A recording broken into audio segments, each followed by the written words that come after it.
Children are God's creation, so they are very precious to all of us. Then why and how we sometimes can be rude to them? A very good evening to everyone. आज की जो topic है वो specifically children के ऊपर base है, क्योंकि ये जो टॉपिक के बारे में हम बात कर रहे हैं आज या डिस्कशन करने जा रहे हैं आज के सेशन में, ये बहुत ही जरूरी है। ये है ऑटिज्म एंड एडीएचडी के ऊपर। इंडिया में एक स्टैटिस्टिक्स की माना जाए तो 1 in 100 एवरी 100 चिल्ड्रन में एक बच्चे को न्यूरोलॉजिकल डेवलपमेंटल इश्यू जरूर है, जिससे ऑटिज्म हो सकता है। अगर एडीएचडी की बात करें तो लगभग इसके जो प्रिविलेंस है ये है 16% से एवं। बच्चे को जब न्यूरोलॉजिकल इश्यू होता है, कुछ रिसर्च फैक्ट से ये पता चला है कि ये कहीं ना कहीं हमारे पेरेंट्स की भी जिम्मेदारी है, लेकिन after development of certain age हम उनको नेग्लेक्ट करते हैं या उनके ऊपर र्यूड बिहेवियर करते हैं, स्पेसिफिकली एडीएचडी के क्षेत्र में। तो इसी बात पर आज डिटेल्स में जानेंगे, बोथ पेरेंट्स के लिए और चिल्ड्रन के लिए क्या सही होगा, कैसा लाइफस्टाइल रखना चाहिए। क्योंकि हमारे साथ आज एक स्पेशल वेरी स्पेशल मेहमान है जो कि मिसेस प्रियानी शुद्धमेकर गुड़गांव से है। वो एक साइकोलॉजिस्ट भी है, पेरेंटिंग एक्सपर्ट भी है और इंटरवेंशन थेरापिस्ट, बिहेवियर थेरापिस्ट भी है। उनका एक ऑर्गेनाइजेशन है क्रीडा, जो कि हब ऑफ प्लेफुल पेरेंटिंग। तो चलिए मैम को इनवाइट करते हैं हमारे डाइस पर। Welcome ma'am. Hello, sir. Thank you. How are And you? we are very much grateful to have you on our dais. Pleasure is all mine. Thank you ma'am. तो चलिए शुरू करते हैं आज की टॉपिक। आज की जो टॉपिक है उसके बारे में थोड़ा सा ओवरव्यू दे दीजिए हमारे व्यूअर्स को। हाँ जी, बिल्कुल। जैसे आपने बताया डॉक्टर सत्या, प्रेवलेंस बहुत ज़्यादा हो रही है ऑटिज्म और एडीएचडी की, and unfortunately because of lack of awareness a lot of times ये बच्चे टैग कर दिए जाते हैं, लेबल कर दिए जाते हैं एज केयरलेस, केयर फ्री या नॉटी बच्चे, आई वुड से, या ये तो है ही तूफान करने के लिए। अनफॉर्चुनेटली जब पेरेंट्स को, खुद को, टीचर्स को नहीं पता कि why are these behaviours happening, क्यों कर रहे हैं बच्चे ऐसे, उसके पीछे के नीड्स क्या हैं, रिक्वायरमेंट्स क्या हैं। There are lot of practitioners also जिनको नहीं पता ऑटिज्म क्या है, एडीएचडी क्या है। तो उसके चलते ऑब्वियसली जब अवेयरनेस नहीं है तो उसके इंटरवेंशंस होने या उनको ठीक डायरेक्शन में भेजने के लिए, रेफर करने के लिए भी इशू आता है। So coming back to autism and ADHD.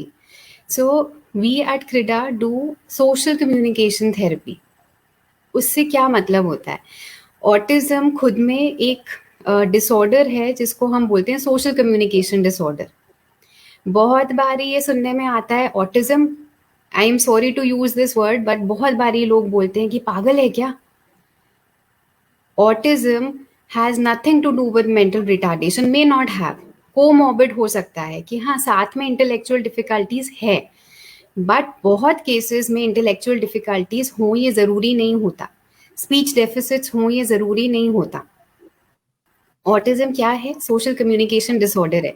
आप और मैं यहाँ पे बैठ के बात कर रहे हैं, हम कैसे बात कर रहे हैं, सोशली हम एक दूसरे के साथ इंटरैक्ट कैसे करते हैं। बच्चे आपस में खेलते हैं, एक बच्चा दूसरे को बुलाएगा, आओ मेरे साथ आके खेलो। Autism may not know how to approach another kid. तो बहुत बारी देखने में आता है कि दूसरे बच्चे को जाके वो हिट कर देंगे और everyone will go like, अरे ये तो मारने के लिए आता है, इसको दूसरे बच्चे पसंद नहीं है। Another myth with autism is कि वो अपने में रहना चाहते हैं, they don't like to be around people. That's a very, very big myth that most of us have. But that is not at all true. A lot of children with autism would always want to be around with other people. It's just कि कैसे communicate करना है मुझे नहीं आता, उनके आसपास मुझे रहना कैसे है मुझे नहीं आता, उनको जाके अप्रोच कैसे करना है वो मुझे नहीं पता। सो उस दौरान जब बाकी सब लेबल करते हैं कि ये तो है ही ऐसा, इसको तो अपने में ही रहना होता है, इसको खेलना नहीं होता, तो वो बच्चा जिसका आई गेज नहीं है, जो दूसरे को देख के नहीं बता सकता कि मुझे भी खिला लो ना, मैं आऊं आपके पास, तो उस बच्चे को हम टैग कर देते हैं कि इसको जाना ही नहीं है दूसरे के पास। सो तो दिस कैसे इज पता ऑटिज्म। चलता है कि एक चाइल्ड को ऑटिज्म अफेक्टेड है या ऑटिज्म हुआ है, तो पता कैसे चलता है मैम? देखिए, ये इसके लिए एमफिल क्लिनिकल साइकोलॉजिस्ट के पास जाना ज़रूरी है, सो दैट वो डायग्नोसिस हमें दे पाएँ, और MPhil is a must for this, क्योंकि डायग्नोसिस एमफिल क्लिनिकल साइकोलॉजिस्ट्स ही दे सकते हैं। हैविंग सेड दैट, हाँ, जब हम पेरेंट्स की बात करते हैं या हम अदर प्रोफेशनल्स की बात करते हैं जिनको हम रेड फ्लैग्स बोलते हैं, कैसे समझ आएगा हमें कि किसी भी बच्चे में कोई कंसर्न है, किसी को रेफर करने की ज़रूरत है? तो जैसे मैंने बोला, one of the primary things can be eye gaze, और आई गेज से अगेन बहुतों का ये होता है कि बच्चा देख रहा है तो मतलब उसको ऑटिज्म नहीं है। आई गेज, और दूसरी चीज हम बोलते हैं instrumental communication. A lot of children जिनको ऑटिज्म है, वो अगर आपको देखेंगे भी तो फ्लीटिंग ग्लांस देखेंगे, एक बारी देख लिया और फिर दूसरी तरफ देखा, ऊपर से कुछ चाहिए है तो मम्मा का हाथ पकड़ के उस तरह धक्का मार दिया।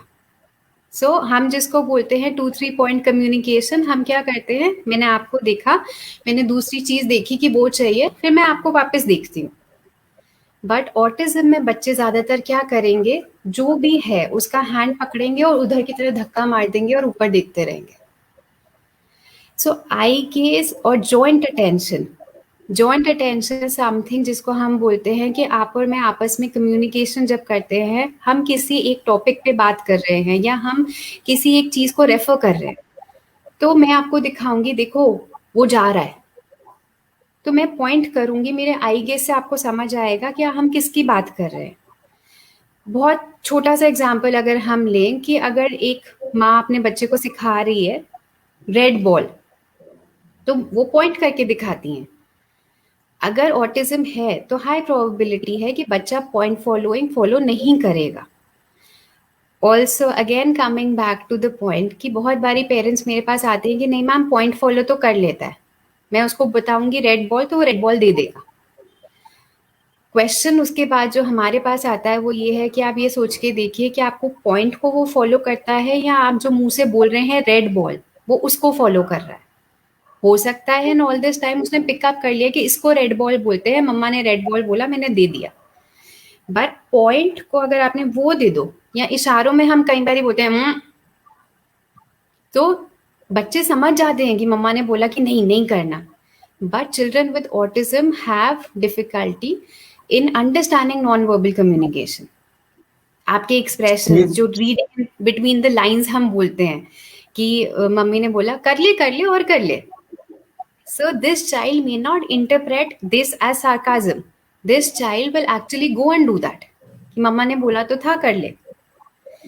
अगर स्पीच भी नहीं है तो बच्चा जाके कर आएगा, तो हमारे लिए at the end of the day क्या होता है कि अरे हमने से उसको मना किया था पर इसने जाके कर दिया, तो ये तो बहुत बदतमीज बच्चा है।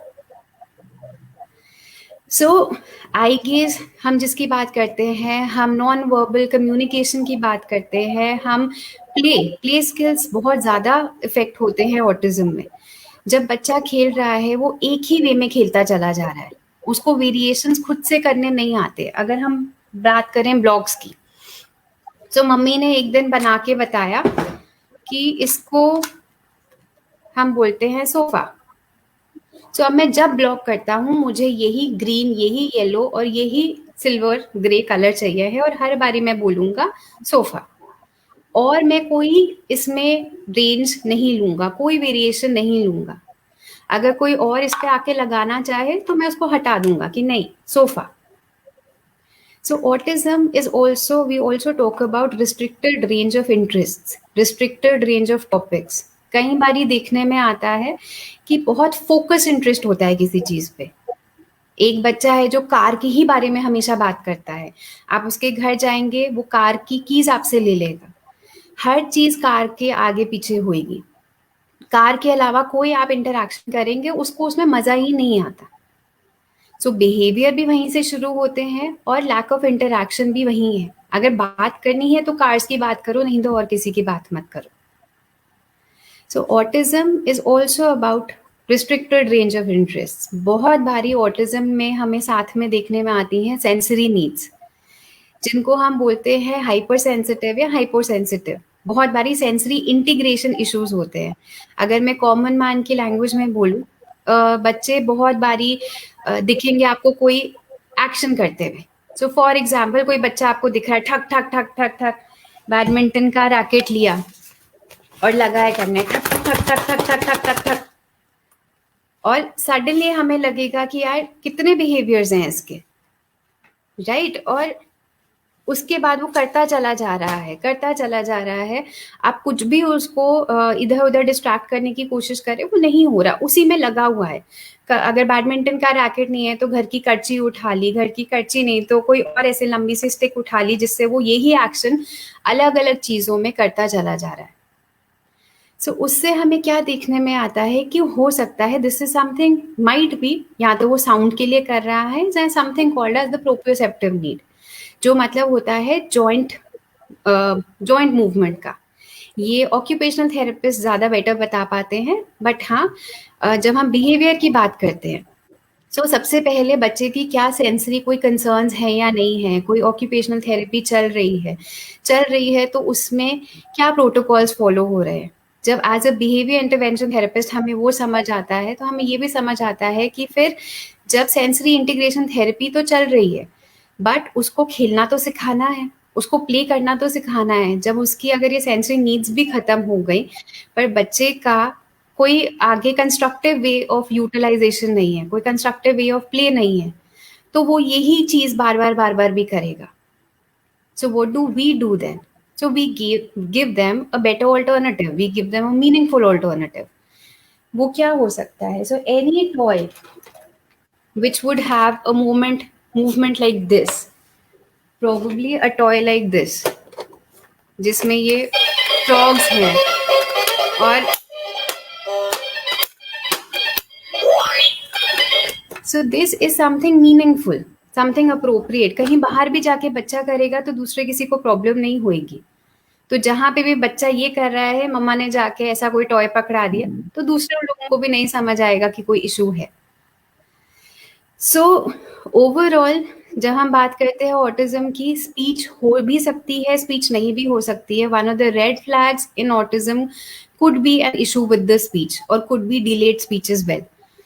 कई वही मैं बारी पूछना चाह रहा था कि स्पीच डिलेज क्या इसका एक रीजन हो सकता है, या मान सकते हैं कि जिन जिन बच्चे को स्पीच डिलेज है ऑटिज्म हो सकता है? बिल्कुल हो सकता है, बट ये हम क्लियर कट नहीं बोल सकते कि जिसको स्पीच डिले है उसको ऑटिज्म ही है। बट यस, ये एक रेड फ्लैग हो सकता है, क्योंकि कई बारी पेरेंट्स आते हैं कि नहीं मैम, मेरे बड़े वाले ने भी 3 साल तक तो बोला नहीं था, बट वो तो नॉर्मल है। बट जरूरी नहीं है कि छोटे वाले ने भी अगर 2 साल तक, तो रिसर्चेस से कि 2 साल तक बच्चे की minimum vocabulary should be of 50 words. तो अगर आपका बच्चा 2 साल का है और उसकी 50 वर्ड्स की वोकैबुलरी नहीं है, तो it is important for you to go and visit a therapist. The child may have autism, the child may not have autism, the child may have just speech difficulties. जो भी है, जितना जल्दी हम शुरू करते हैं इंटरवेंशन, उतना ही बच्चे के गैप्स फिल करने में हमारे को आसानी होती है। जितना बड़ा बच्चा है उतने ही उसके बिहेवियर्स बढ़ेंगे, उतने ही दूसरे बच्चों के हिसाब से उसके गैप्स बढ़ेंगे, बिकॉज लर्निंग रिस्ट्रिक्ट हो जाती है। So like I said, autism may not mean intellectual difficulty, but क्योंकि ऑटिज्म अगर डायग्नोसिस हम लेके चलते हैं, ऑटिज्म वाले बच्चे मोस्टली आर विजुअल लर्नर्स। और स्कूल्स में जहाँ हम देखते हैं या हम घर में भी जो इंटरेक्शन करते हैं, that is mainly auditory interactions. School में भी जो फॉर्म ऑफ कम्युनिकेशन होता है, दैट इज ऑडिटरी। सो उस वे में बच्चों को मुश्किल आती है टू अंडरस्टैंड द कॉन्सेप्ट्स। और भी बहुत सारी चीजें होती हैं, but that is one of the reasons. तो इसीलिए इंटरवेंशंस स्टार्ट करना is very very important, to start it early. जितना जल्दी हम शुरू करते हैं, उतना ही हम उनके होलिस्टिक डेवलपमेंट में इफेक्ट लाएंगे। जितने सेंसरी नीड्स ज्यादा हैं, जितने सेंसरी बिहेवियर ज्यादा हैं, जितने जल्दी हम उनको टारगेट करेंगे उतने ही वो बिहेवियरल एस्पेक्ट्स में हमें कम दिखाई देंगे। इसका मतलब ये है कि अगेन अगर बच्चा बार बार ये कर रहा है, उसकी ये नीड है, उसको ये फीडबैक अच्छा लगता है, उसके जॉइंट को हिलाने की उसकी ज़रूरत है। अगर हम बहुत कॉमन मैन लैंग्वेज में बात करेंगे, अगर हमारे सिर में दर्द है और हमें कोई बोल दे कि जाओ जागरण पे बैठ जाओ जाके आज, तो क्या हम जा पाएंगे? क्या हम वहां पे जाके आराम से नेचुरली बैठ पाएंगे? मुश्किल हो जाता है। तो similarly a child who has this need कि उसको ऐसे करना ही है, अगर वो उसको बोल दिया जाए कि क्लासरूम में जाके बैठो और सुनते रहो, जो चीज तुम्हें शायद समझ भी नहीं आ रही क्योंकि तुम ज्यादा विजुअल लर्नर हो, सो तुम ये भी नीड है तुम्हारी और तुम्हारे को विजुअल नीड्स विजुअली समझ आती हैं चीजें ज्यादा, बट तुम्हें बैठा दिया गया है कि तुम यहाँ से मूव नहीं कर सकते।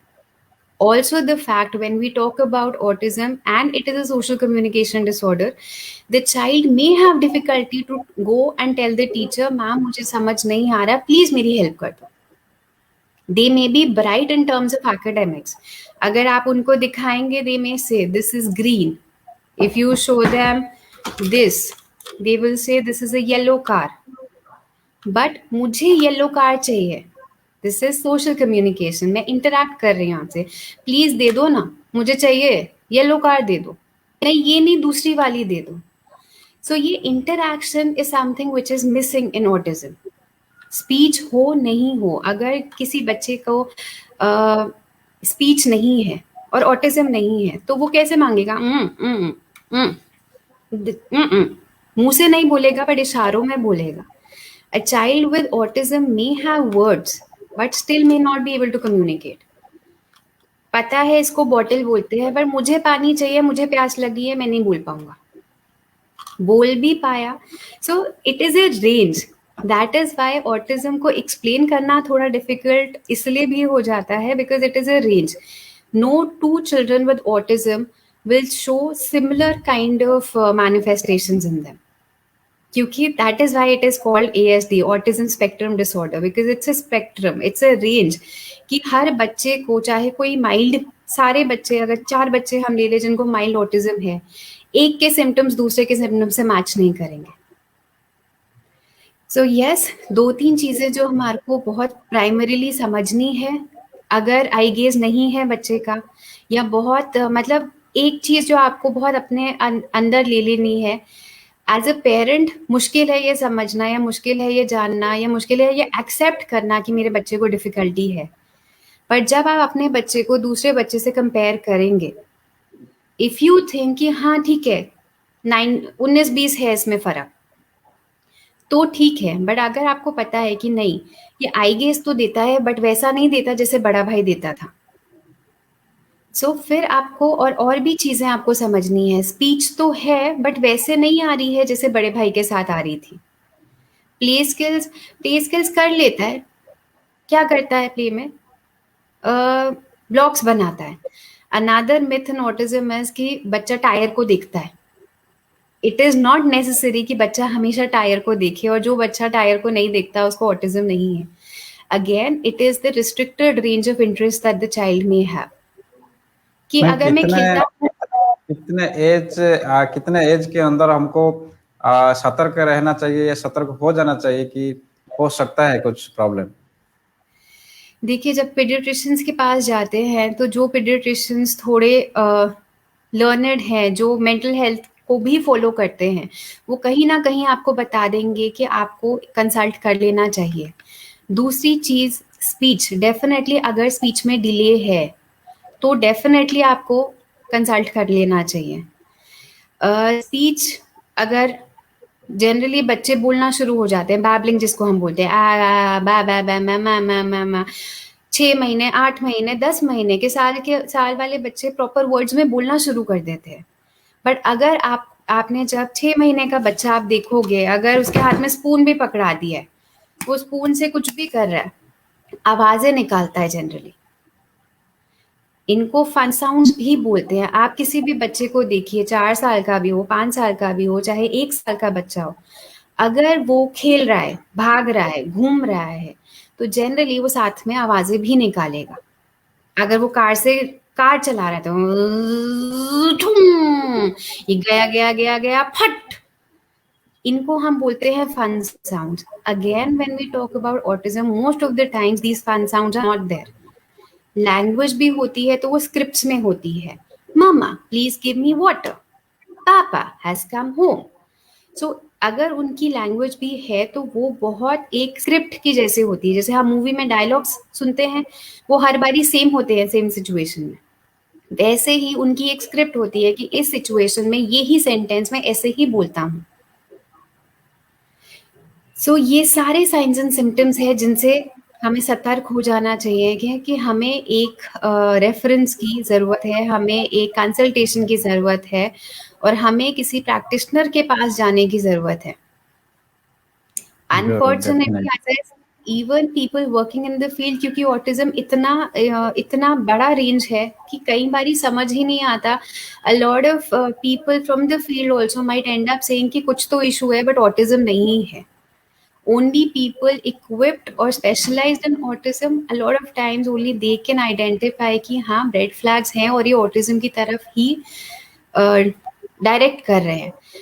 अगेन आई वुड से अगर नहीं है ऑटिज्म या कोई भी और डिसऑर्डर है या नहीं है, पेरेंट्स को वो लेबल से ज़्यादा जो इम्पोर्टेंट है वो ये है कि ऐसे किसी इंसान के पास जाएं जो ये स्किल्स को ऊपर कर पाए, जो ये गैप्स को फिल कर पाए। So that is very important. So तो अगेन सोशल जैसे स्टिग्मा से हटना है। बिल्कुल, बिल्कुल, ये आप भी रिलेट कर पाएंगे आई एम श्योर, और जितने भी मेंटल हेल्थ प्रोफेशनल्स हैं सब हम रिलेट कर पाते हैं कि कितना बड़ा स्टिग्मा हो जाता है for any family to be able to accept this fact कि किसी को भी कोई इशू है और उसको फिर मेंटल हेल्थ प्रोफेशनल के पास ले जाने के लिए अगेन एक स्टिग्मा आ जाता है। But at the end of the day when you tell yourself कि this is for the betterment of my child, then why not? दूसरे आपको आके बोलें कि अरे ये तो अभी तक बोल नहीं रहा है या ये तो ठीक से खेलता नहीं है, ये तो दूसरे बच्चों के जैसे नहीं है, इज दैट बेटर और is it better to take him और her to a mental health professional जहाँ पे उसकी प्रॉपर डेवलपमेंट कराई जाए और वो क्या पता हम वापस सोसाइटी में रीइंटीग्रेट करवा पाए। अभी बहुत सारे ऐसे स्कूल्स हैं जिनमें इंटीग्रेटेड सेटअप होता है, जिनमें बच्चों की थेरेपी भी साथ में चलती है और उनको जो so called the normal class में भी बच्चों को इंटीग्रेट किया जाता है। अ lot of schools have the same department, special education need department, जहाँ पे बच्चों की नीड्स को भी ध्यान में रखा जाता है और उनको बाकी बच्चों के साथ इंटरेक्शन का, नॉर्मल क्लासरूम्स में बैठने का भी मौका दिया जाता है। सो आई थिंक द प्राइमरी की टू दैट वुड बी कि हम जितनी जल्दी इंटरवेंशन शुरू कर पाए उतना ही हमारे लिए बेटर होगा। ये तो मैम ऑटिज्म के बारे में बहुत सारे अच्छी बात बताई जो कि बहुत ही नीड है आज के टाइम में सोसाइटी में। सेकेंडली जो पार्ट है एडीएचडी, वो भी हाँ बहुत जी, बड़ी इशू है, तो उसके बारे में चलिए थोड़ा सा डिस्कस कर लेते हैं कि बिल्कुल। होता क्या है। सो एडीएचडी कई बारी बहुत लेमैन टर्म में बहुत सारे लोग बोल जाते हैं ये तो बहुत हाइपर एक्टिव है। तो एडीएचडी का फुल फॉर्म होता है attention deficit hyper activity disorder. इससे हमारा मतलब है बहुत सारे सेंसरी कंसर्न्स होते हैं और बहुत, क्योंकि गूगल पे बहुत सारा कुछ मैटर आपको मिल जाएगा। गूगल से बेटर है there is a site called APA, American Psychological Association, और डब्ल्यूएचओ की साइट जो ऑथेंटिक साइट्स हैं। प्लीज वहीं से जाके इन्फॉर्मेशन पढ़िएगा बिकॉज गूगल से बहुत सारी मिस इन्फॉर्मेशन भी बाहर निकल के आती है और बहुत सारे मिथ्स बाहर निकल के आते हैं। सो उससे बेटर है कि कोई ऑथेंटिक साइट है जिसको आप फॉलो कर सकते हैं, आप इन्हीं दोनों साइट्स को फॉलो करिए, उनमें आपको डिसऑर्डर के बारे में ज़्यादा जानकारी मिलेगी। सो जैसे हम एडीएचडी की बात करते हैं and if you are talking about parents और इवन टीचर्स जिनको मेंटल हेल्थ से कोई लेना देना नहीं है या पता नहीं है उसके बारे में, सो हाइपर एक्टिव बहुत सारे बच्चे हो सकते हैं। हाइपर एक्टिविटी का इशू कब आता है, जब हम बोले कि प्रॉब्लम है इन टर्म्स ऑफ द फ्रीक्वेंसी और द इंटेंसिटी। काफी बच्चे होते हैं जो बहुत इधर से उधर भागना चाहते हैं, जो हमेशा जंप करना चाहते हैं, they are generally very energetic, but ADHD बच्चों में क्या है, उनको आप उनके इंटरेस्ट की भी चीजें देंगे तो भी उनको बैठ के कर पाना बड़ा मुश्किल होता है, and it will not be just at some point of the day or in some situation. It will be the same all throughout the day, irrespective of what activity they do. So वो उतने ही energetic रहेंगे, unless of course अगर वो बहुत इधर से उधर भागने वाले बच्चे हैं और आप उनको कोई फिजिकल एक्टिविटी ही दी तो वो अपने आप को शांत कर पाएंगे। Attention deficit on the other hand is something कि जब हम बात कर रहे हैं कि बच्चा बैठा है क्लास में बट वो ध्यान नहीं दे पा रहा, बच्चा घर में भी बैठा है तो एक चीज पे टिक के नहीं बैठ पाता, एक टॉय एक गेम एक साथ में नहीं खेल पाता, वो इधर से उधर 2 सेकंड एक टॉय को लिया, चलो मैं वो ले लेता हूँ, अब उसको लिया, अब मैं वो ले लेता हूँ।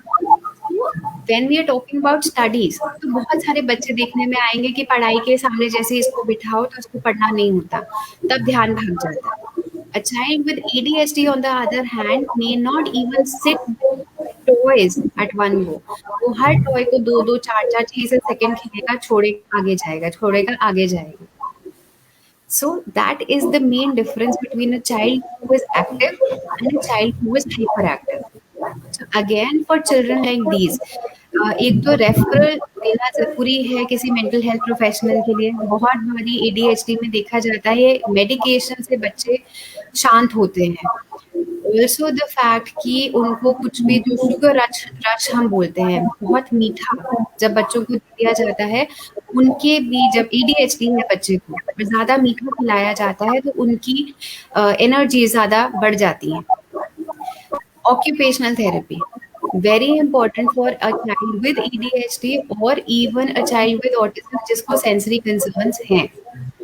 ऑक्यूपेशनल थेरेपिस्ट क्या करते हैं, जो हमारी बॉडी के 5 सेंसेस होते हैं उसके अलावा 2 और सेंसेस होते हैं जो हम कई बारी हमें बचपन से पढ़ाया नहीं गया था, बट जिसको हम बोलते हैं वेस्टिबुलर इनपुट और प्रोप्रोसेप्टिव needs. Vestibular again would be a child जो हमेशा भागता रहता है, जंप करता रहता है, जैसे मैंने बताया।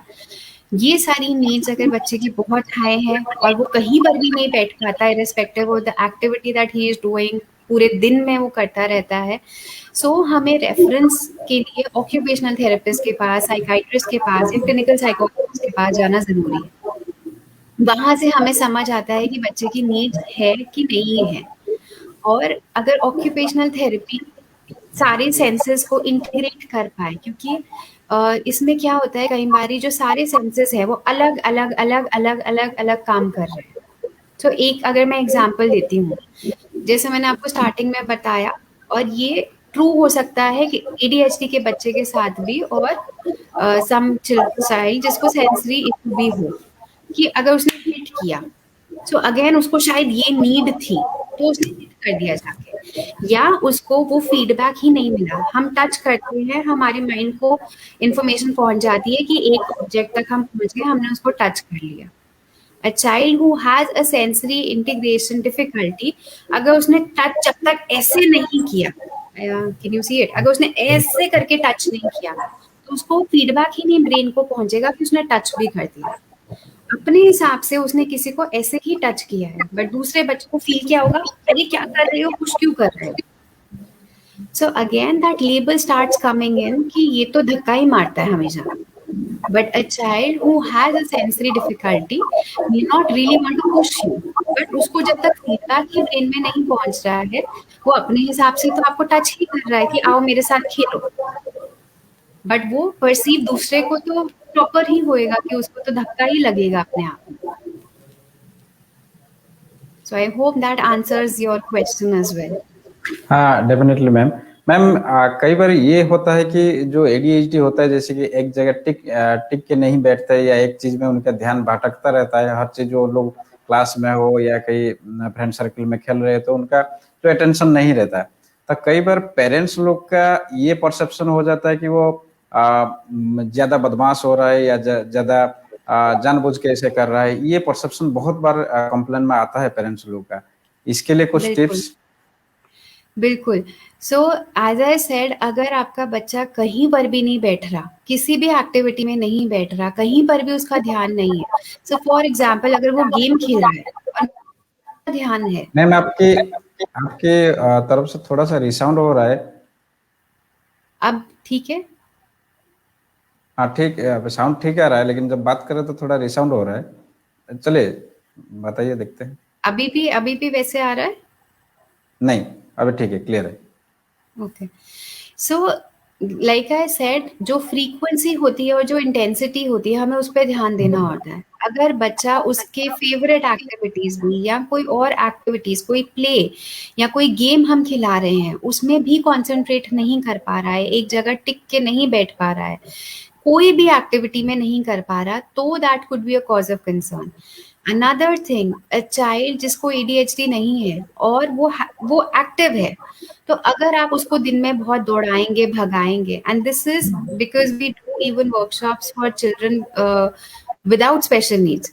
एंड ये मेरी वर्कशॉप में मैं हमेशा पेरेंट्स को बोलती हूँ जिनको लगता है उनके बच्चे नॉटी हैं और वो बैठते नहीं हैं और उनको एडीएचडी नहीं है, तो आई ऑलवेज टेल देम कि उनको ऐसी गेम्स खिलाओ जहां पर उनकी एनर्जी जो है वो यूटिलाइज हो सके। Why not give them a hurdle race? उनको बोलो कि जाओ, ऊपर से ये लेके आओ, नीचे से ये लेके आओ, सीढ़ी पे ऊपर नीचे करवाइए, पार्क में जाके भागने दीजिए, चलो 10 राउंड लगा के आते हैं। बहुत बारी आपने क्लासरूम्स में देखा होगा, and a lot of teachers do it. I don't know कि उनको पता है वो ये क्यों कराते हैं, but a lot of times जब बच्चे बहुत उधम मचा रहे होते हैं या सोने भी वाले होते हैं, तो बहुत बारी टीचर्स बोलते हैं उठो, खड़े हो, जंप करना शुरू कर दो। प्राइमरी क्लासेस में बहुत सारे टीचर्स ऐसे करते हैं। वो क्यों होता है? एक तो that activates the brain for the ones जिनको जो कॉन्सेंट्रेट नहीं कर पा रहे हैं, फॉर द अदर वन जिनकी एनर्जी ज्यादा है, तो अगर वो कंस्ट्रक्टिवली यूज नहीं करेंगे तो इधर उधर पुश करेंगे, चीजें गिराएंगे। सो उसके अगेंस्ट अगर वो कूदना शुरू हो जाए या टीचर्स उनको ये टाइम दे दें कि चलो 10 काउंट्स ऊपर तक देखते हैं सबसे ऊपर कौन जाके टच करता है, कितनी सबसे ऊंचा तक कौन जंप कर सकता है। So when even the parents are doing activities like this कि चलो आज हर्डल रेस करते हैं, ये 2 मूरे हैं, ये 4 चेयर्स हैं, ये मैट है, इसके ऊपर नीचे ऊपर नीचे ऊपर नीचे जाएंगे। When you are doing activities like these, तो बच्चे की एनर्जी ऑलरेडी सस्टेन हो जाती है। क्या मैम सो ये बट जो एडीएचडी की जो प्रॉब्लम हो, वो कितना एज से पता चलता है कि एडीएचडी है? कितना मतलब कितने ड्यूरेशन से? 2 साल? अनफॉर्चुनेटली जब बच्चा स्कूल जाने लगता है, दैट्स द टाइम जब जनरली पेरेंट्स को समझ आता है कि कुछ ना कुछ इशू है। क्यों? क्योंकि अगेन जब तक बच्चा घर में इधर उधर भाग रहा है, और वो 3 साल की उम्र होती है जनरली, जब तक बच्चा स्कूल नहीं जाता, तो लगता है पेरेंट्स को कि ठीक है, ज्यादा एनर्जी है बच्चे में। बट स्कूल में भी जाके जब बच्चा बैठ नहीं पाता, कोई पढ़ाई नहीं कर पाता, अ लॉट ऑफ टाइम्स एडीएचडी में हम जो बोलते हैं बैकग्राउंड नॉइजेस, आप और मैं बात कर रहे हैं, पीछे से कहीं कोई हॉर्न की साउंड आई, साथ वाले रूम में कोई बात कर रहा है, हम वो साउंड को ब्लॉक कर देते हैं और हम आपस में जो हमारी टॉक है हम उस पर ध्यान दे रहे होते हैं। Children with ADHD on the other hand a lot of times will tell you कि अरे वो अंकल बात कर रहे हैं, उनका ध्यान वहां बाहर होगा। सो ये जो बैकग्राउंड नॉइजेस हैं, कई बारी वो कट डाउन नहीं कर पाते। सो एज अ रिजल्ट जो टीचर सामने बोल रही है वो उस पर भी कॉन्सेंट्रेट नहीं कर पाते। अगेन लाइक आई सेड, जब उनकी नीड होती है कि उनको कूदना है, तो वो कुछ फिजिट कर रहे होंगे, और ऑब्वियसली हमारे जैसे जो क्लासरूम सेटअप्स होते हैं उनमें कुछ भी फिजिट करना अलाउड नहीं होता है, तो बोल दिया जाता है कि टिक के बैठो और पढ़ाई करो। तो अगेन जब वो ऐसी वाली नीड है तो बच्चा नहीं लिख पाता, तो जनरली टीचर्स आके बोलते हैं कि ये पढ़ाई कर नहीं पा रहा है, कुछ इशू है, कुछ इशू है, वहां से रेफरल्स जाने शुरू होते हैं जनरली। सो मैम कई अगेन आई बार वुड ये देखा गया है कि कई बार ये शायद मीथ हो सकता है। जो बच्चे लोग को एडीएचडी का प्रॉब्लम होता है, आ, वो बहुत ही टैलेंटेड भी होते हैं। ऐसा ज़रूरी नहीं है, ऐसा ज़रूरी नहीं है, बट हाँ, कहीं न कहीं बिकॉज़ आई वुड से उनकी अगर एनर्जीज़ ठीक डायरेक्शन में चैनलाइज़ कर दी जाए, तो वो डेफ़िनेटली स्पोर्ट्स पर्सन्स बहुत अच्छे बन सकते हैं, और भी चीज़ों में वो अच्छे हो सकते हैं। But again the key to that is कि जितनी जल्दी इंटरवेंशन स्टार्ट करी जाए, उतना ही अच्छा है। तो इसमें सो पेरेंट्स जैसे लोग कि के रोल क्या है? पेरेंट्स रोल का पहला रोल ये है कि एंड दिस आई से for all the parents, not just parents जिनके बच्चों को कोई डिफिकल्टी है, but for all the parents, please do not label your children, ये तो नॉटी बच्चा ही है, इसका कुछ नहीं हो सकता, ये तो पढ़ने लिखने में इंटरेस्टेड ही नहीं है। जिस बच्चे को इंटरेस्ट है भी सही बट डिफिकल्टी है, वो आपको सुन सुन के छोड़ देगा पढ़ना। Similarly specifically a child with ADHD जिसको अंदर से इश्यूज भी आ रहे हैं, सेंसरी कंसर्न्स हैं, वो दिमाग लगाना चाहता है, वो ध्यान देना चाहता है, बहुत बारी एडीएचडी में साथ में परसेप्चुअल डिफिकल्टीज भी आती हैं। जो हम अल्फाबेट रिवर्सल्स की बात करते हैं या नंबर रिवर्सल्स की बात करते हैं, परसेप्चुअल डिफिकल्टीज भी होती हैं, वो डिसलेक्सिया डिस्ग्राफिया में भी होती हैं। बट कई बारी एडीएचडी में भी हम उसको देखते हैं कि कोमॉर्बिडली उनको परसेप्चुअल डिफिकल्टी साथ में आती हैं। बहुत बारी perceptual difficulties is not just in terms of reading and writing, shoe laces tie करने में इशू आता है, लेफ्ट एंड राइट ओरिएंटेशन में इशू आता है, मैं कितना मैं कितना किसी के पास जाऊं। ऑटिज्म में ये बहुत देखा जाता है कि अगर बात करनी है तो ऑटिज्म स्पेसिफिकली जो हाई फंक्शनिंग बच्चे हैं वो जाके एकदम पास में बात करेंगे, उनको डिस्टेंस समझ नहीं आता दूसरे बच्चों के साथ में। सो ये सारी चीजें हैं जब पेरेंट्स को देखने में आएगी तो उनको रेफरल बहुत ज़रूरी है। स्पेसिफिकली आई वुड से इसमें और भी ज़्यादा रोल होता है टीचर्स का और अदर प्रोफेशनल्स का, पीडियाट्रिशियंस का, जिनको जितना इसके बारे में नॉलेज है उतना ही उनको ठीक डायरेक्शन में रेफर करने में ज़्यादा आसानी रहेगी और इस सोशल स्टिग्मा को हटाने में हमारी मदद करने में ज़्यादा आसानी रहेगी। जरूर मैम। लास्ट में ये बताइए, ये कौन सी थेरापेटिक अप्रोच अपना सकते हैं ऑटिज्म के लिए या एडीएचडी के लिए? बिल्कुल, एडीएचडी जैसे मैंने आपको बताया, ऑक्यूपेशनल थेरेपी बहुत इम्पोर्टेंट है। क्यों? क्योंकि जितने ही सेंसरी कंसर्न्स हैं बच्चे के, जो वेस्टिबुलर इनपुट चाहिए, वेस्टिबुलर से मतलब है इधर से उधर भागना, मूवमेंट जो बच्चे को चाहिए है, वो तब कम होएगी जब ऑक्यूपेशनल थेरेपिस्ट उस पे सेंसरी इंटीग्रेशन थेरेपीज यूज कर पाएंगे। ऑल्सो जो हम परसेप्चुअल डिफिकल्टीज की बात कर रहे हैं, again an occupational therapist can help with that. उसके बाद जो बिहेवियर इंटरवेंशंस थेरेपिस्ट होते हैं, जिनका जनरली साइकोलॉजी का बैकग्राउंड रहता है, वो आते हैं जहाँ पर जो भी इन सेंसरी नीड्स को लेके प्रॉब्लम आई है, वो जब मैनिफेस्ट होती है दूसरे बच्चों से इंटरैक्ट करने में, परसेप्शन, जो reading in between the lines है, जो मुझे इन्फ्लुएंसेस समझनी है कि कोई सार्कास्टिक कैसे बात कर रहा है, कोई मेरे को अगर बोल रहा है, अगर मैम मुझे क्लास में बोल रही हैं तो बहुत बारी ये देखने में भी आता है, अगर मैम ने बोला can you all please keep quiet, तो a child who may not understand this will say no ma'am. तो बदतमीजी नहीं है, उसको जनरली जेन्युइनली समझ ही नहीं आया है। मैम ने पूछा कैन यू कीप क्वाइट, उसने बोल दिया नहीं क्योंकि मुझे बोलने का मन है, बट वो बदतमीजी नहीं है क्योंकि उसको ये चीज ही समझ नहीं आई है। तो ये मैं एडोलेसेंट्स की बात नहीं कर रही हूँ, जो बड़े होके कई बच्चे थोड़े से टीचर को ग्रांटेड ले लेते हैं। अगेन आई वुड से जो बच्चे जिनको ऑटिज्म है या एडीएचडी है और उनको इंटरैक्शंस में डिफिकल्टी आ जाती है, उनमें उनको समझना कि दूसरा क्या बोल रहा है वो अक्रॉस सिचुएशंस होगा। Also in terms of the fact कि अगर मैं किसी फॉर्मल सेटअप में हूँ और मम्मा से मुझे बात करनी है, I can not talk in the same way to her as I do at home. When I talk to her, so if my mama is a teacher and I talk to her in school, it has to be a formal approach. If I and mama have gone to a clinic, I have to be formally sitting with her. I cannot sit with cross leg on a sofa in a clinic.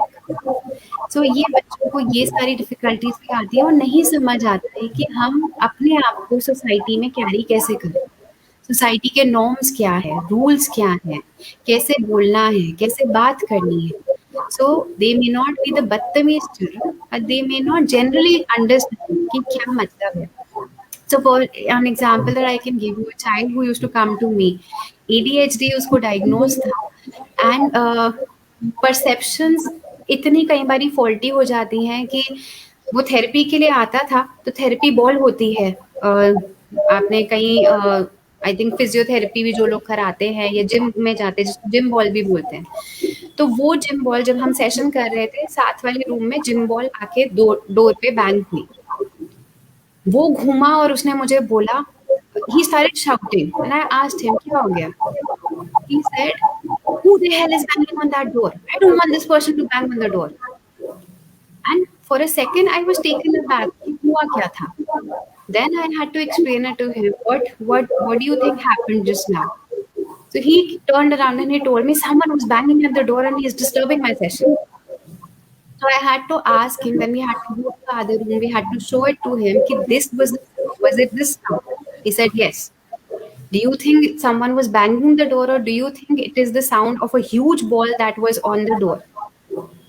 So this is the kind of faulty perceptions that they may have. उनके जो behaviours होते हैं, because ADHD में बहुत बारी आपके anger outburst भी होते हैं, आपके इमोशनल रेगुलेशन जिसको हम बोलते हैं। एक बार एंगर आ गया मेरा, तो मैं अपने आप को, फैन का जो रेगुलेटर होता है वैसे इमोशनल रेगुलेटर होता है, मैं अपने आप को काम नहीं कर सकता। एक बारी मेरा एंगर आ गया तो मैं आगे चलता ही जाऊंगा। तो बहुत बारी वो भी हमें रेगुलेट करना बड़ा मुश्किल हो जाता है। ऑटिज्म के लिए भी सेम प्रोसीजर है, जैसे कि ऑक्यूपेशनल थेरेपिस्ट के पास जाना पड़ेगा और कई बारी जाना पड़ता है, ज़रूरी नहीं है। सो अगर आप किसी क्लिनिकल साइकोलॉजिस्ट के पास जाते हैं, आपके पास डायग्नोसिस हैं, तो मोस्टली वो ही रेफ़र कर देते हैं आगे कहाँ जाते हैं। ऑक्यूपेशनल थेरेपिस्ट के पास सेंसरी कंसर्न्स हों तो जाना ज़रूरी है। कई बारी ऑटिज़म में सेंसरी कंसर्न्स होते हैं, कई बारी नहीं भी होते, या इतने नहीं होते कि आपको ज़रूरत ही होती है। सो ऑटिज़म में ऑक्यूपेशनल थेरेपी होती है, स्पीच थेरेपी बहुत बारी होती है, जब बच्चे के साउंड्स ही नहीं हैं, बच्चे के वर्ड्स नहीं हैं। अगेन आई वुड से कि 2 साल तक अगर 50 वर्ड की वोकैब्युलरी नहीं है, so you need to visit a clinician, ताकि आपको समझ आए। अगर नहीं है कोई इशू, आपको वो बता देंगे and you are free to go back home happily. But if there is a issue और आप ऑलरेडी 2 साल हम वेस्ट आई वुड से कर चुके हैं, तो उसके बाद जितने हम और टाइम लगाएंगे टू स्टार्ट द थेरेपी, उतने ही बच्चे का गैप बढ़ता जाएगा। हो सकता है अभी वो वर्क कर रहा है, फंक्शनिंग उसकी है 1 साल 3 महीने के बच्चे पे, जबकि उसकी एज है 2 साल की। जैसे जैसे हम बड़े होते जाएंगे, वो 2.5 साल का है, बाकी बच्चे 2.5 साल पे होंगे, वो शायद एक साल 3 महीने से 1 साल 5 महीने पे फंक्शन कर रहा होगा। तो जैसे जैसे ये गैप बढ़ते जाते हैं, वैसे जैसे जैसे एज बढ़ती जाती है, गैप्स भी बढ़ते जाते हैं।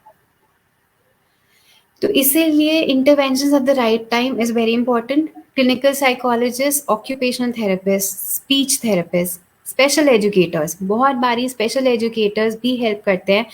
अगर परसेप्चुअल डिफिकल्टीज हैं, क्लासरूम में इशू आ रहा है, तो लाइक आई सेड, ऑटिज्म में विजुअल लर्नर्स होते हैं बच्चे, तो हो सकता है वो विजुअल कमांड्स फॉलो करना ज़्यादा प्रेफर करें rather than the instructions which are given in school.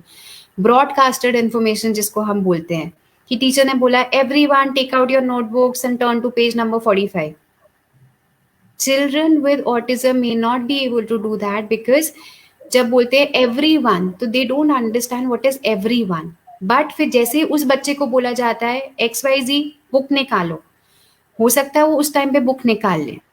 That is why a lot of times, even और स्पेसिफिकली अगर हमें ठीक इंटरवेंशंस नहीं मिल रही, तो शैडो टीचर्स बच्चे को डिपेंडेंट भी बना देते हैं अपने ऊपर। कई बारी हम एज क्लिनिशियंस अपने ऊपर प्रॉम्प्ट डिपेंडेंट बना देते हैं, बच्चे को पेरेंट्स बना देते हैं, ज़्यादा उनको बोल बोल के कि ऐसे बोलो, ऐसे करो, ऐसे बोलो, ऐसे करो। So a good special educator is one जो skills तो डेवलप कराए, but they are towards independence, and that is true for a psychologist, behavior intervention therapist, occupational therapist, or anyone in the field, because at the end of the day we have to make the child independent, कि वो society में जाए तो उसके पास और लोग ना हो, वो अपने आप से सोसाइटी में इंटरेक्ट कर पाए, अपने आप से पढ़ाई कर पाए और अपने आप से आगे लाइफ जी पाए। मैम, क्या ये क्योरेबल है या manageable? Autism is definitely non curable. Unfortunately आप WHO की भी साइट पे जाएंगे तो हाँ, ये साफ वर्ड्स में लिखा है that it is non curable. However, as I said, कि जितना इंटरवेंशंस हो सकता है उतने हम गैप्स मिनिमाइज कर सकते हैं। और कई बारी, बहुत बारी ऐसा भी देखने में आ सकता है कि बाकी लोग कहें कि कुछ गड़बड़ है बट ऑटिज्म नहीं है, या ठीक है, इसने ऐसा क्यों बिहेव किया, they might say that. But अगर बच्चे के पास ठीक इंटरवेंशंस रही हैं तो वो नॉर्मल, मतलब किसी को ना समझ आए ऐसे भी मूव अराउंड कर सकता है। अभी भी जनरल स्कूल में, जो कि जनरल बच्चों के लिए जो स्कूल में बहुत सारे बच्चे हैं जो कि शायद कहीं ना कहीं एडीएचडी के शिकार हैं, तो वो सारे स्कूल अथॉरिटीज को क्या क्या चीज के ऊपर ध्यान देना पड़ेगा? आइदर स्कूल अथॉरिटीज या गवर्नमेंट सिस्टम को कुछ स्टेप्स लेना चाहिए। बिल्कुल, बिल्कुल। So very valid point, and I would say बिल्कुल एडीएचडी के बच्चों को, बट उसके अलावा भी जो बाकी बच्चे हैं, जो हम बीच-बीच में गैप्स दें बच्चों को, जो हम पढ़ाई वाली चीज़ें करा के उनको फिज़िकल एक्टिविटीज़, तो जो ये पीटी की क्लासेस, स्पोर्ट्स की क्लासेस, ऐसी वाली जो क्लासेस होती हैं, वो या पढ़ाई को ब्रेक करने वाली क्लासेस हम और दें। सो 2 हेवी हाई ड्यूटी जो दिमाग ज़्यादा लगाने वाली क्लासेस हैं, उसके बीच में जो फिज़िकल हमारे को मोटिवेट करता रहे, जो फिज़िकल हमारे को रोम अराउंड करवाए, वो वाली क्लासेस होनी बीच-बीच में बहुत ज़रूरी है। बच्चों के लिए कई बारी स्पेसिफिकली आजकल बहुत सारे स्कूल्स में देखने आ रहा है, स्पेसिफिकली जो प्री स्कूल्स हैं, प्राइमरी स्कूल्स में भी आप कर सकते हैं। There are sensory corners for the children. आजकल क्यों इतना एम्फेसिस होना शुरू हो गया है सैंड प्ले के लिए, राइटिंग इन द सैंड के लिए, क्ले के लिए? Why? Because that gives a lot of stimulation to the brain. Also, that helps children with special needs calm themselves down. Feedback, जब आप जितनी सेंसेस से ज़्यादा फीडबैक देंगे, आप लिख रहे हैं, विजुअल मिल रहा है, मोटर मेमोरी है और साथ में आपको टैक्टाइल टच भी मिल गया सैंड ट्रे में। सो आपकी वो अंडरस्टैंडिंग कि इसको एच बोलते हैं, वो ज़्यादा होएगी। So things like these, that is why they've started to uh, be in the schools now. So very valid point. So like I said, ये वाली क्लासेस होनी ज़रूरी हैं, 2 ज़्यादा दिमाग लगाने वाली क्लासेस के बीच में ऐसे फिजिकल क्लासेस या थोड़ा सा आई वुड से थोड़ी सी मूवमेंट वाली चीज़ें, अगर पढ़ाई वाली क्लासेस में भी कोई हम ऐसी चीज़ें करानी शुरू हो जाएँ जिसमें मूवमेंट होती हो। सो फॉर एग्ज़ाम्पल, अगर हम बच्चे को कोई भी कॉन्सेप्ट सिखा रहे हैं और कॉन्सेप्ट सिखाते हुए हम कोई एक्टिविटी करवा लें बच्चे को, जिसमें थोड़ी-सी मूवमेंट हो, चाहे वो ग्रुप्स में कराएँ। आई अंडरस्टैंड कि इतना जब प्रेशर होता है for the curriculum to finish तो नहीं पॉसिबल हो पाता। सो उसमें अगर हम मूवमेंट बेस्ड एक्टिविटी कुछ इंक्लूड करा दें कि पहले ये 2 ग्रुप्स करेंगे, फिर ये 2 ग्रुप्स करेंगे, फिर ये 2 ग्रुप्स करेंगे। सो उसमें टीचर के लिए भी आसान रहेगा end of course for the children it will be very interesting. और मैम, जिनको नीड है, जिनको जिनको एक्चुअल सेंसरी नीड्स हैं, सेंसरी कंसर्न्स हैं, उनके लिए तो डेफिनिटली बेटर होगा इसे। यहाँ पे लास्ट में 2 पॉइंट्स में हम लोग इस सेशन को कंक्लूड करेंगे। एक है, आज के टाइम में हमारे जो शेड्यूल है, जो पेरेंट्स लोगों की जो अप्रोचेस है स्टूडेंट लोगों की जो बचपन से जो करिकुलम है, जैसे कि प्ले स्कूल, उसके बाद ये जो प्री प्राइमरी, उसके बाद जो स्कूलिंग सिस्टम शुरू हो रहा है, उसमें लगभग 7 to 8 आवर्स स्कूलिंग, उसके बाद फिर पर्सनल ट्यूशंस। तो कहीं ना कहीं फिजिकल जो प्ले होना चाहिए था, जो उनका एक्टिविटी डेवलप होना चाहिए था, बाहर जाके कोई आउटडोर गेम खेले, वो कहीं ना कहीं मैक्सिमम मोर देन 90% केसेस में देख रहा हूँ स्टूडेंट लोग की बंद कर दिया गया है due to the societal pressure and जो एकेडमिक प्रेशर। तो इससे तो बहुत ज्यादा इफेक्ट शायद पड़ रहा है। डेफिनेटली, हम जितना इन्वायरमेंट के साथ रहे, नेचर के साथ रहे, उतना ही stimulation to the brain is more. Also आप साइकोलॉजिस्ट हैं, आपको भी पता है, सारे मेंटल हेल्थ प्रोफेशनल्स को पता है, attention span can not be for more than 20 minutes. Attention span, उसके बाद हम एक मेंटल ब्रेक लेते हैं। एज अडल्ट हम वो मेंटल ब्रेक लेते हैं, 2 मिनट कुछ सोचते हैं, फिर क्लासरूम में अटेंड करने वापस आ जाते हैं। For kids, it gets even more difficult to come back. For kids with ADHD, autism और other disorders, उनके लिए तो और मुश्किल हो जाता है इस गैप को फुल करके वापस आना। जैसे ही हम नेचर के पास जाते हैं, क्योंकि वो ब्रीज अलग होती है, वो एनवायरनमेंट अलग होता है, वो सारी हम सारी सेंसेस उसमें स्टिमुलेट कर देते हैं, रिलैक्सेशन मिलती है, विंड जा रही है तो वो हमारे को टैक्टाइल सूदिंग का सेंसेशन देती है। जब हम भाग रहे हैं तो अंदर की जितना फ्रस्ट्रेशन होता है वो बाहर में निकल के आता है। Also, I don't know how many people have heard of these therapies, new therapies which have come about called as art therapy, play therapy, music therapy. So play in itself is a form जहाँ बच्चा अपने अंदर की frustration, aggression, anxiety, depression जो भी है वो निकालता है बाहर। That's a scientifically proven therapy. वो trained therapists करते हैं, but फिर भी देखा जाता है कि जो बच्चे प्ले करते हैं वो इमोशनली ज़्यादा साउंड रहते हैं, इमोशनली वो अपने अंदर की फ्रस्ट्रेशंस बाहर निकाल पाते हैं। सो वेरी इम्पोर्टेंट, आपने बहुत अच्छा पॉइंट रेज किया कि ये आउटडोर गेम्स, ये outdoor exposure is very important for the child, क्योंकि घर के अंदर चार दीवारी में रह के उसको वो सेंसेस को स्टिमुलेट करने को नहीं मिल रहा है।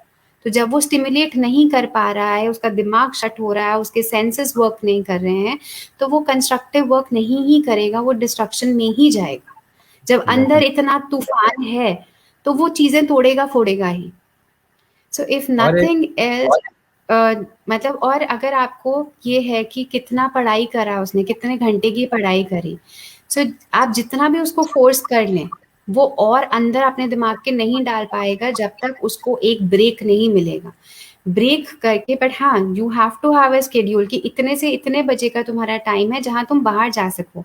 That break time is not meant for the screen, क्योंकि उससे आप अपने ब्रेन में और इन्फॉर्मेशन डाल रहे हैं। Play time or outdoor time is a time wherein you can take stuff out of your mind. So that's the difference. Break time may not mean phone time or TV time. That is not a break time. Break time would actually last mean में going out. और एक बिल्कुल। जो scenario में देख रहा हूँ, आज के टाइम में हम आइसोलेटेड फैमिली में जी रहे हैं। लेकिन जो पिछले अगर 10 इयर्स या 20 इयर्स पहले की बात करें तो सोसाइटी में जॉइंट फैमिली का कॉन्सेप्ट था। तो हाँ जब जी। एक बच्चा पैदा होता है, एक चिल्ड्रन का जो डेवलपमेंट है वो जॉइंट फैमिली से या आइसोलेटेड फैमिली, ये जो डिफरेंस है, ये जो सिनेरियो शायद इसी का वजह से नहीं है कि न्यूरोलॉजिकल डेवलपमेंट या मेंटल जो हेल्थ की इश्यू चिल्ड्रन के क्षेत्र में देखा गया वो बढ़ रहा है। देखिए, ज़रूरी नहीं है। जॉइंट फैमिली और न्यूक्लियर फैमिली से कोई लेना-देना नहीं है। बच्चे की डेवलपमेंट और कोई अगर डिसऑर्डर है, तो उसके पीछे के कॉज़ेज़ हर डिसऑर्डर के अलग हो सकते हैं। ऑटिज़्म का अलग होगा, एडीएचडी का अलग होगा, लर्निंग डिफ़िकल्टीज़ का अलग होएगा। उसमें जॉइंट या न्यूक्लियर फैमिलीज़ एंड कई बारी ये देखने में आता है कि मदर्स को बहुत बारी बोल दिया जाता है कि क्योंकि तुमने ध्यान नहीं दिया था, इसीलिए उसको ऐसा हो गया, इसीलिए इसको ऑटिज़्म हो गया। अनदर मिथ इज़ कि ये XYZ वैक्सीन लगाई थी, उसके बाद से इसको प्रॉब्लम हुई है, पहले तो नहीं थी। These are all myths. कई बारी 2 साल के बाद ही ये चीज़ें देखने में आती हैं। 2 साल से पहले नहीं आती हैं, हो सकता है नोटिसेबल नहीं रही हूँ आपको। बट क्यों, लाइक आई सेड, इंटरवेंशंस नहीं हो रही तो गैप्स बढ़ते जा रहे हैं, तो 2 साल के बाद का गैप सडन दिखता है। उससे पहले बहुत माइन्यूट सी चीज़ें होती हैं जो कॉमन मैन को नहीं समझ आती। सो 2 साल के बाद वो दिखनी शुरू होते हैं। Coming back again, joint family और न्यूक्लियर फैमिली से कोई लेना-देना नहीं है। For all you know, joint family में इतनी लड़ाई होती है कि बच्चे को टाइम ही नहीं मिलता। जो उसको अटेंशन मिलनी चाहिए वो मिलती ही नहीं है। सो बच्चा फिर डिस्ट्रक्शन में जाता है कि मेरे को पता ही नहीं है मैं खाली टाइम में क्या करूँ, तो फिर मैं तूफान ही करता हूँ। अदर हैंड आपके न्यूक्लियर फैमिली है, मम्मा पापा बच्चा साथ में बैठे हैं, काम कर रहे हैं, खेल रहे हैं और वो अपने जिंदगी बिता रहे हैं। सो इट कैन बी आपके either ways, final nuclear tips, family. Sure. ये सो जो final tips parents for, parents के लिए स्पेसिफिकली, क्योंकि बच्चा तो फिर बच्चे हैं, तो पेरेंट्स के लिए स्पेसिफिकली कुछ tips. Play with your child, spend some time with your child, that is the prior most. कई बारी देखने में आता है, again I would say, be it a child with special needs or without special needs, अगर हम बच्चे के साथ बैठे हैं और हम हमेशा ये कौन सा कलर है बताओ, ये कौन सी शेप है बताओ, ये क्या है बताओ, कॉन्सेप्ट्स कराते रह जाएंगे, प्ले नहीं करेंगे, तो बच्चा अंदर से आपके पास आना भी नहीं चाहेगा। Like I said, play is supposed to be therapy for the child. जब हम पढ़ने, जो हमारी इंटरेस्ट की चीज़ है, हमारी हॉबी है, सो अगर म्यूजिक है किसी की, या डांस है, या टीवी है, और कॉन्स्टेंटली पीछे से कोई आके बोलता रहे ये चैनल नहीं, ये चैनल देखोगे, ये टाइम पे नहीं, इस टाइम पे देखोगे, तो हम भी थोड़ी देर बाद फ्रस्ट्रेट हो जाते हैं कि यार मुझे मेरा मी टाइम चाहिए. So likewise, children with special needs also, or the neurotypical children, the normal children, उनको भी अपना me time चाहिए, उनको आपका भी time चाहिए. So you have to balance the me time and us time with them. You cannot have just me time, or you cannot have just us time with them. Separate time for, I would say, concepts, academics, and separate time for recreation. This cannot be clubbed, should not be clubbed together. Thank you ma'am. आज बहुत सारे जो जरूरी need था society को, उसको बहुत अच्छी तरीके से सिंपल भाषा में आप क्लियर कर चुके हैं। शायद ये बहुत सारे पेरेंट्स को ये बहुत अच्छी तरीके से समझ में आ चुका होगा, और शायद ये सेशन से बहुत सारे लोगों को कुछ इम्पैक्ट हो सकता है। आपको अशेष अशेष धन्यवाद है, क्योंकि आप इतने टाइम निकाले हैं आज। तो आप जो काम कर रहे हैं, जो जो क्रीड़ा है आपकी, हब ऑफ प्लेफुल पेरेंटिंग, ये बहुत ही अपने आप में एक बहुत ही इनिशिएटिव है। हम उसके लिए बहुत ही अप्रिशिएट करते हैं आपको। तो आपकी जो आज की जो सेशन है बहुत ही इफेक्टिव रहा, और जो लोग इसको बाद में भी देखेंगे उन लोग को शायद बहुत सारा इन्फॉर्मेशन मिल जाएगा। And thank you for giving us such A high time from your busy schedule. Thank you. Pleasure is all mine. Thank you for having me on board, Dr. Satya. तो आज की जो सेशन था, इसमें हमको पता चल गया कि ऑटिज्म और एडीएचडी क्या है। सिर्फ ऑटिज्म या एडीएचडी की बात नहीं है। आज की जो सेशन का मोटो था, जितना भी न्यूरोलॉजिकल या कोई भी हेल्थ इश्यूज स्पेसिफिकली चिल्ड्रन के साथ हो रहा है, बहुत सारे बच्चों के साथ आज के टाइम में हो रहा है, इतना प्रिकॉशन लेने के बावजूद। कॉजेस बहुत सारा रीजन हो सकता है, बहुत सारा उसमें फाइंडिंग्स निकल सकता है, लेकिन जो मेजर बात हम आपको समझाना चाहते हैं या हम आपके पास जो पहुंचाना चाहते हैं वो है अवेयरनेस। अगर आपके बच्चे में कुछ प्रॉब्लम है, या आपको शर्मिंदगी महसूस करने का कोई बात नहीं है, या सोसाइटी क्या बोलेगी या लोग क्या बोलेंगे, आस पड़ोस में क्या बोलेंगे, ये सोचने वाली बात नहीं है, क्योंकि बच्चा आपका ही है। आपको उसकी ख्याल रखना पड़ेगा। उसके बच्चे की तो गलती नहीं है ना, आपके पास से वो जन्म हुआ है, तो आपके पास जन्म हुआ है मतलब उसको गॉड की गिफ्ट समझ के उसकी लालन पालन करना हमारी पहले प्रायोरिटी होना चाहिए, because childrens are always God's gift. तो इसको मान के चलिए और अपने बच्चे की ध्यान रखिए, टाइम निकालिए, उनको थोड़ा सा फ्रीडम दीजिए, उनको थोड़ा सा खेलने दीजिए। ये जो करिकुलम, ये जो स्टाटस, ये जो कॉम्प्लिकेटेड एनवायरनमेंट में हम जी रहे, थोड़ा सा खोल दीजिए, थोड़ा सा ओपन एयर को भी फील करने दीजिए, क्योंकि उसमें बहुत सारा सादगी महसूस कर पाएंगे और वो खुल जाएंगे। अगर न्यूरोटिपिकल है तो उसके साथ दीजिए, उसको नेग्लेक्ट मत कीजिए, क्योंकि बहुत बार देखा गया है कि बहुत सारे बच्चे को पेरेंट्स लोग नेग्लेक्ट कर देते हैं। जो बच्चे ठीक ठाक है उनके साथ चलते हैं, और न्यूरोटिपिकल या कोई भी इशू है, हेल्थ इशू, उसको नेग्लेक्ट कर देते हैं। ये गलती आप कभी भी मत कीजिए, क्योंकि सोसाइटी में आज भी हम बहुत सारा ऐसे स्टूडेंट्स को, बहुत सारा ऐसे चिल्ड्रन को देख रहे हैं जो कि बचपन से नेग्लेक्टेड होके भी बहुत सारा सक्सेस अचीवमेंट कर रहे हैं। तो शायद आपकी बच्चा की लिस्ट, नेम की लिस्ट जो कल की सक्सेस या अचीवमेंट लिस्ट में आ सकता है। तो थोड़ा सा अपनी नजरिए को बदल के देखिए, अपनी जिंदगी का नजरा जरूर बदल जाएगी। इसी नोट्स के साथ आज के सेशन को यहीं पे समाप्त करते हैं। आने वाले टाइम में हम बहुत सारा सेशन बाकी है, जो ऑक्यूपेशन थेरेपी के बारे में हम बात कर रहे हैं। नेक्स्ट सेशन शायद एक बहुत ही एक्सपर्ट, इंडिया के जाने माने ऑक्यूपेशनल थेरापिस्ट के सेशन है। तो आने वाले टाइम में बहुत सारा सेशन प्लान किया हुआ है आपके लिए, और इंटरनेशनल एक्सपर्ट भी हम बुला रहे हैं। तो ये train your mind Facebook page को लाइक एंड शेयर करते रहिए, ताकि आप लोग घर बैठकर जितना भी फ्री रिसोर्सेस हम पहुंचा रहे आपके पास, उसको सही तरीके से यूटिलाइज कीजिए। शायद आपको जरूरत ना हो, लेकिन आपकी आसपास पड़ोसी में, आपकी नाइबरहुड्स में, आपके नाइबर्स में, आपके रिलेटिव्स में किसी ना किसी को तो जरूरत होगा, कोई ना कोई टॉपिक। तो ये पेज को थोड़ा सा शेयर कर देने से आपकी कुछ लॉस नहीं होने वाला है। चलिए, thank you all for giving us such a beautiful session and for having supporting us continuously. Thank you and have a good day to everybody.